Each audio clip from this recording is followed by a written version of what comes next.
Olá, eu sou Samuel Aguiar, cirurgião oncologista do AC Camargo Cancer Center. Estamos aqui também com a doutora Icéia Soledad, oncologista clínica convidada de Buenos Aires. Agradeço por ter vindo no Next Frontiers. Hoje tivemos uma sessão bastante interessante aqui no Next sobre câncer de reto. No final da sessão, apesar de fantástica, ficamos um pouco frustrados porque vimos que não chegamos a nenhum consenso sobre que tipo de plataforma tecnológica é ideal para se operar câncer de reto. Não chegamos a consenso sobre que modalidade de radioterapia é a ideal atualmente para câncer de reto. De uma forma mais atual ainda, não chegamos também a um consenso e passamos a discutir nova modalidade de quimioterapia para câncer de reto, passar a quimioterapia adjuvante para totalmente neoadjuvante. E a doutora Icéia falou muito bem sobre o assunto hoje. Eu queria resgatar um pouquinho, doutora Soledad, sobre transferir a quimioterapia para o cenário completamente neoadjuvante em tumores de reto localmente avançado. Como selecionar melhor esses pacientes e evitar oferecer oxaliplatina desnecessariamente para um paciente que eventualmente não precise de oxaliplatina? Bueno, muchas gracias por la introducción. Básicamente, la neoadjuvancia total surge porque cuando se hace adyuvancia después de la quimiorradioterapia de curso largo, los pacientes no completan el tratamiento, la compliance es solo de 50%, los que terminan el tratamiento lo terminan con un 30% de una dosis inferior a la planeada. La quimiorradioterapia larga seguida de adyuvancia, la verdad, no ha impactado en la sobrevida de los pacientes, solo en el control local. Entonces, a veces incluso las complicaciones de la cirugía retrasan el inicio de la adyuvancia. Entonces, se creyó que eso es una de las razones por las cuales no se controla la sobrevida de la enfermedad con el tratamiento estándar que seguimos muchos años de quimiorradioterapia seguida de adyuvancia. Entonces, surgieron dos grandes modelos, digamos, de neoadjuvancia basada en mover la adyuvancia antes de la cirugía para ver si los pacientes tenían mejor compliance, y hay dos formas o dos modelos.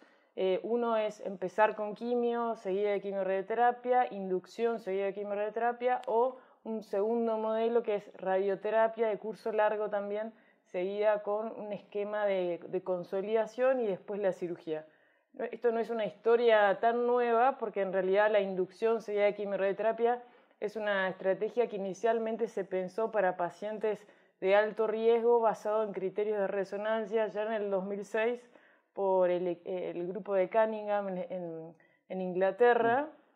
Después hubieron revisiones y fases 2 con diseños similares tratando de ver si mover la adyuvancia antes de los rayos mejoraba la sobrevida de los pacientes, y hace 2 años el Memorial presentó su experiencia del mundo real con esta estrategia de neoadjuvancia total. En estas 3 grandes experiencias se vio que la compliance es mejor, que la quimio antes de la cirugía genera menor toxicidad, que los pacientes reciben mayor porcentaje de la dosis planeada. Y en forma interesante, en el estudio del Memorial, vieron que si se sumaba la respuesta completa a la respuesta completa patológica, los pacientes tenían un 36% de grado de regresión tumoral, que sabemos que son pacientes que les va mejor. Y por otro lado, lo que se hizo un poco más tarde es hacer quimio en el intervalo que antes los pacientes descansaban hasta la cirugía, ¿no? El segundo modelo de neoadjuvancia total, porque hay mucha evidencia que retrospectiva y últimamente 2 ensayos prospectivos que dicen que es seguro esperar más a la cirugía y usar ese intervalo para administrar quimioterapia, también para lograr más compliance y ver si eso tiene algún impacto en la sobrevida global de los pacientes. Y también ha surgido como una estrategia buscando más tasas de respuestas completas patológicas o clínicas, sobre todo en tumores de recto inferior. Quizás el ensayo más relevante en consolidación en este segundo modelo de neoadjuvancia total es el trabajo de timing de García Aguilar, que ya lleva 3 años publicado, pero el año pasado actualizaron los datos de seguimiento que mostró que quimioterapia, después de la quimiorradioterapia, es segura. Los pacientes se operaban un poco más tarde al alargar el intervalo sin complicaciones posoperatorias, y la tasa de respuestas patológicas cuando recibían 6 cursos de FOLFOX después de la radioterapia antes de la cirugía era del 36%, y se vio que estos pacientes a mayor grado de regresión tumoral tuvieron una mejor sobrevida libre de enfermedad, y el grupo que menos se benefició, que tuvo peor evolución, fue el grupo que hizo el tratamiento estándar que se hacía ya desde la primera publicación de Sauer. Entonces, hoy por hoy, la neoadyuvancia total, en este modelo con quimiorradioterapia de curso largo, es una estrategia que inicialmente fue diseñada para tratar de que los pacientes tengan menos del 30% de metástasis a distancia, pacientes de alto riesgo, pero sobre todo para pacientes de tumores de recto inferior que tienen alto riesgo, digamos, de ir a una cirugía que no pueda preservar el esfínter, ha mostrado que es un tratamiento eficaz para lograr respuestas.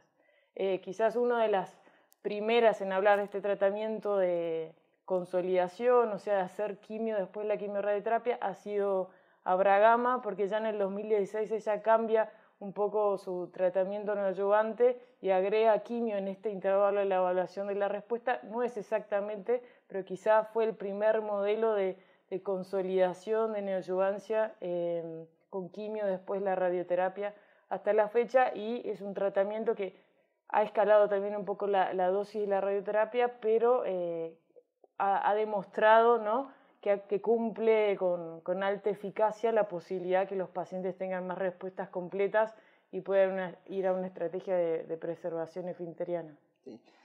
Eu até acho que os principais desfechos de estratégias como o totalmente neoadjuvante deve ser tempo livre de sobrevida livre de recidiva, sobrevida global. Eu fico um pouco incomodado quando o desfecho passa a ser taxa de resposta como desfecho principal.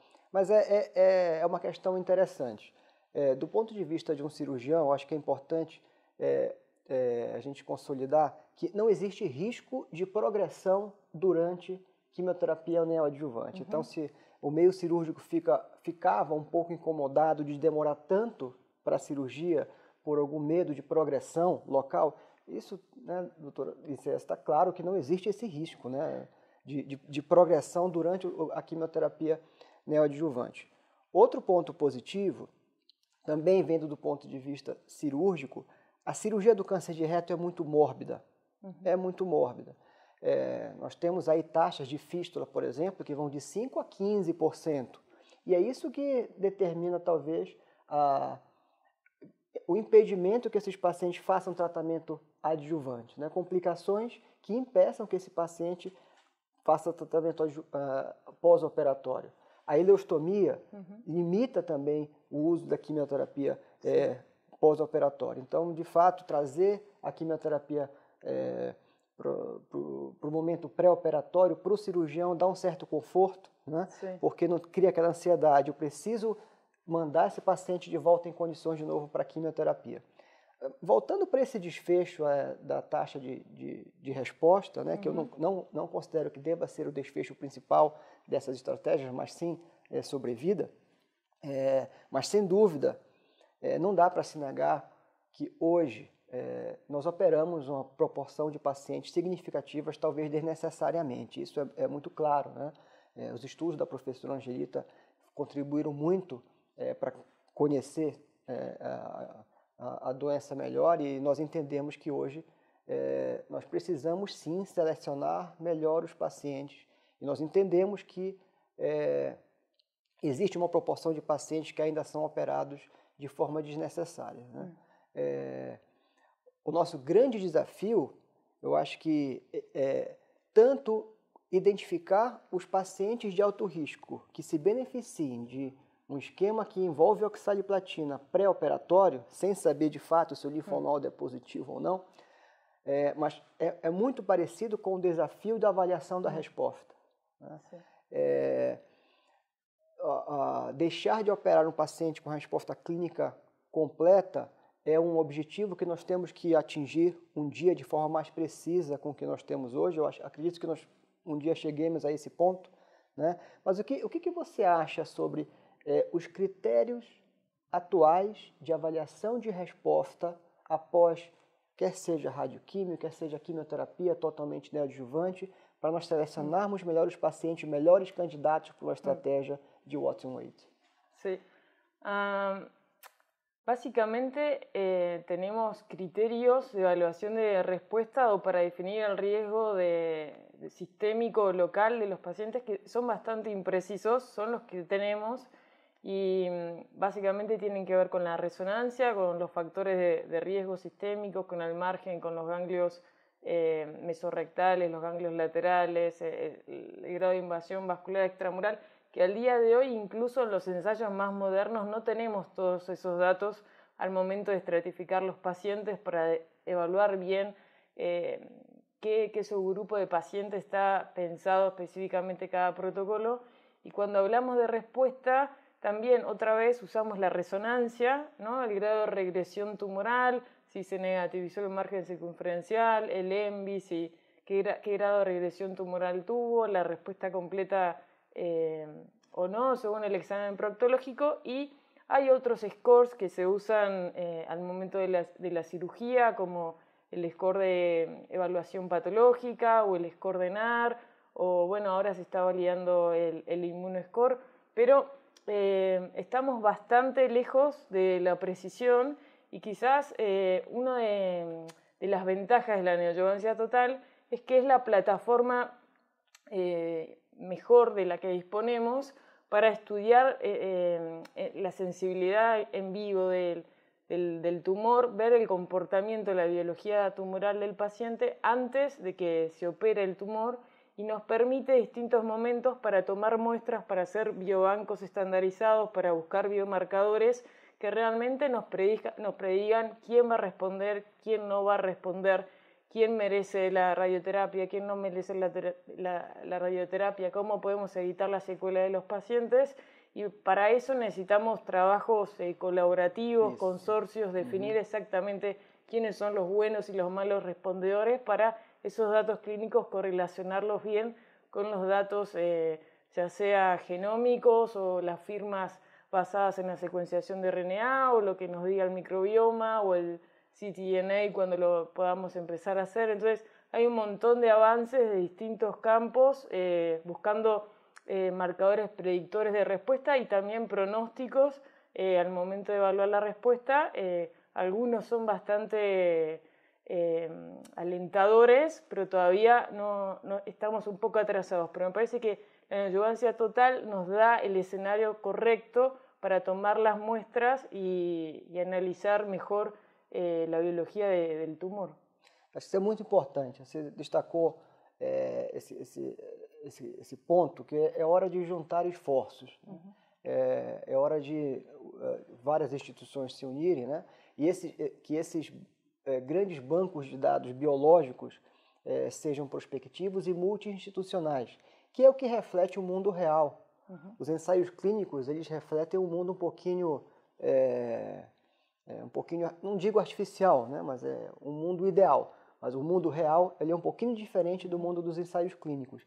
E esses grandes bancos de dados prospectivos e multicêntricos é que refletem a vida real. Eu acho que essas parcerias, agradeço a vinda da doutora Isséias aqui no nosso encontro, exatamente para nós reforçarmos esses laços, principalmente a América Latina. Uhum. Talvez nós tenhamos pacientes e tumores diferentes da América do Norte e da Europa do ponto de vista genético, né? Então, a união de centros da América Latina nesses esforços de bancos de dados prospectivos talvez seja um caminho para nós tentarmos responder a essas perguntas.